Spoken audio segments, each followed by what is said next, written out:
Hi poets, I'm Kay Spivey. I'm trying something just a little bit different today. Hopefully this will work even better. Hopefully it will sound better and look better with this new setup. We shall see. So, a couple of weeks ago I did a poetry book haul and I mentioned that I was going to try and compare two of the books. And those two books are Rupi Kaur's Milk&Honey with Amanda Lovelace's The Princess Saves Herself in this one.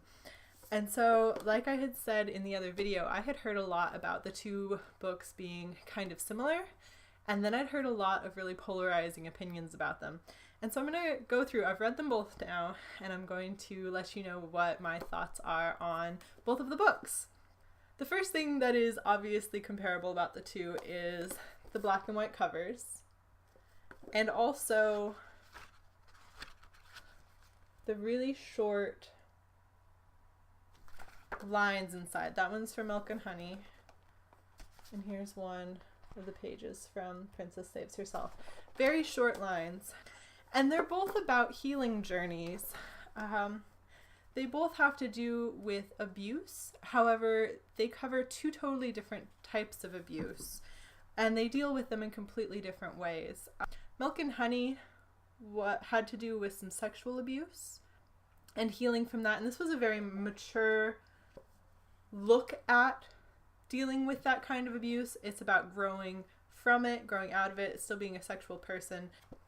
Whereas The Princess Saves Herself in this one is about a different kind of abuse. It's about an abusive relationship between parent and child. It's about social pressures and mental and emotional abuse rather than sexual abuse. It also covers it in a completely different type of way. Princess Saves Herself in this one is very revenge oriented. A lot of the poems kind of seemed vengeful. It seemed like taking a stand for yourself and fighting back, whereas Milk&Honey was more about growing out of an experience and coming to terms with things that had happened. And so that was a very interesting, different dynamic. I'm not sure of either of these authors' ages, but I would suspect Rupi Kaur is older. The collection read more like someone heading into their 30s or in their 30s, looking back at an experience. It read much more maturely, whereas I would suspect Amanda Lovelace would be close to 20. I didn't actually look up and find out how old she is, but a lot of this collection read to me very similar to how I was writing in high school. A lot of the poems reminded me of my journals from high school and sort of my reactions, especially the last section, which is the section that I suspect some people took an issue with, because the very last section is called You, and it does kind of deal a bit more politically, whereas the other ones are very personal types of poems and a personal journey. The last ones are very reactionary to kind of the climate around you, and it is exactly the type of thing that I would scribble down in my journal as a reaction, as feeling an emotional response to the news of the day or other things happening in your life. I see why some people sort of dismissed this one. And it isn't the type of collection I would normally choose for myself. I am not a fan of this type of thing, the formatting to kind of express something. To me, I don't think that's necessary when you use kind of the right language, which is something I think poetry is capable of, and it doesn't need that. It's not something that Rupi Kaur does in her collection. However, hers is full of drawings instead, and so in a way they're sort of doing similar things. However, she's adding a bunch of drawings to hers, and Amanda Lovelace is sort of moving the text around, which is interesting. They're both interesting ways to express yourself. I'm gonna go ahead and say that neither of these was my favorite. I'm not as into the kind of short quotable poems, and I know that a lot of people are, and I do think Milk&Honey had a lot more lines that maybe you'd want tattooed on you. I think I read that a lot of these poems came from her Instagram, and these are very Instagrammable poems. This whole book is like scrolling through a good Instagram. These are all the types of things that I would click like on scrolling through Instagram. It's a nice picture, beautifully drawn pictures with a really short emotional poem that gives you an emotional response. So that's really well done. I would find it hard to believe that Amanda Lovelace had not read Milk and Honey before writing this, and that's mostly because she does almost the title at the end, which is something that is also in Milk and Honey. And I believe this collection came out first. I've been hearing about this one for much longer. She doesn't do it in every single poem. In this one, all of the poems sort of have like a tagline at the end, like a title at the bottom, which again is interesting. I think these books are just aimed at totally different people, and I think neither of those people is me now.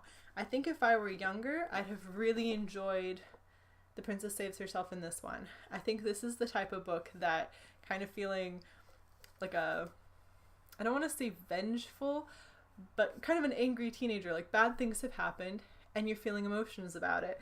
I think that's exactly the type of collection that appeals to younger women.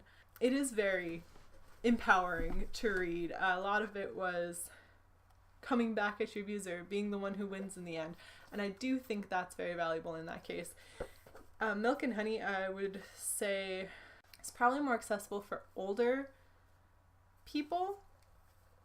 It's very sexual, so it might not even be appropriate for anyone under high school age. However, I think it is the type of book that you could read at a much later age and respond to much more strongly. I think a lot of people did have really strong emotional responses while reading this, and so I think this one just appeals to an older audience. But both of them are very accessible. One of the things that I thought was really interesting about them is just how accessible they are. They're very short poems. Both of these I read in pretty much one sitting, even though they're pretty thick for poetry books, because the poems are extremely short. You can kind of just whip on through them. There weren't as many that made me sort of sit and linger with them. They feel like the type of poem that you just read through, move on. To me, at least. I don't know if some people felt differently. Let me know what you thought of these collections if you've read them. I liked them both. They just aren't the type of thing that I would choose for myself.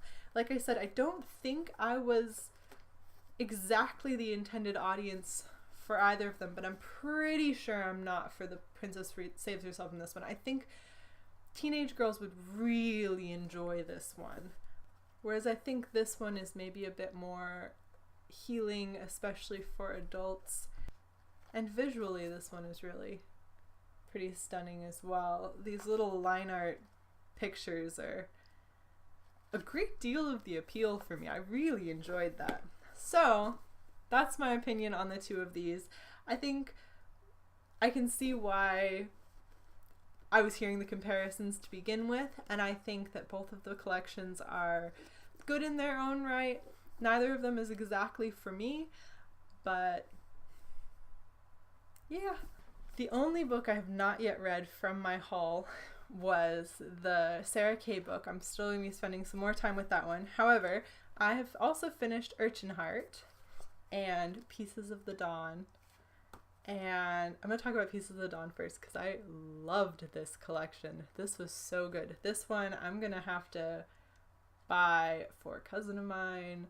I'm gonna have to recommend this to all of my friends. I really, really like her writing. This one focuses very heavily on kind of celestial bodies and sort of interactions and healing. It's just a really gorgeous collection. The front is beautiful.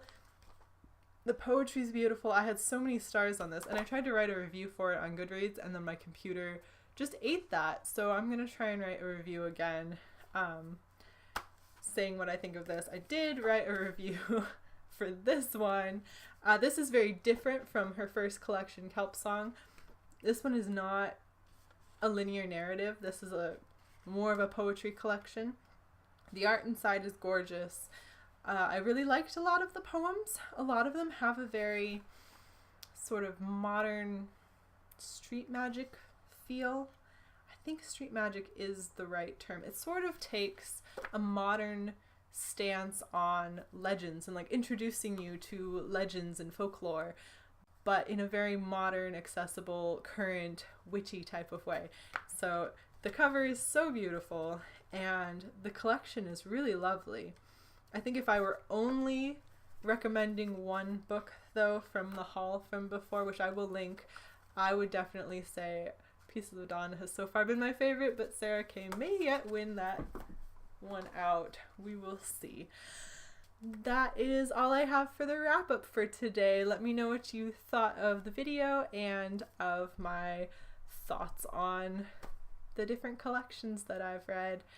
Hopefully I'm getting this setup kind of worked out. Hopefully the audio is improving. I know it's been a little bit weak before, but I have a new microphone. I'm just sort of figuring out how to use it. And yeah, I will see you guys again next Saturday. Bye!